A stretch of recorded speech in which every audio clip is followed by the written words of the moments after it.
A little over 50 years ago, they created the amphitheater as part of a legacy project for the 400th anniversary of the city of St. Augustine.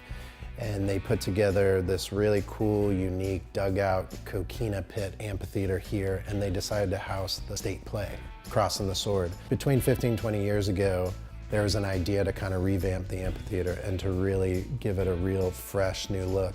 And they had a lot of local investors, a lot of people in the arts community, along with the county, invest and do a huge major refurbishing and facelift of the amphitheater, and pretty much brought it up to what you see here today.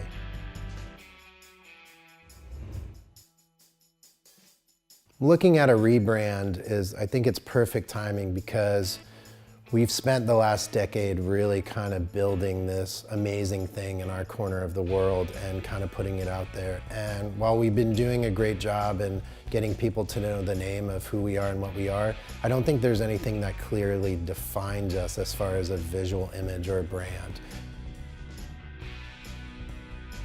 What I'm hoping to achieve is that we could be looked at as the example of what needs to be happening. So to rebrand ourselves as the AMP, it's very much in that vein of understanding that we are what it is to be an amphitheater. We want to make sure we're speaking to the community and for the community.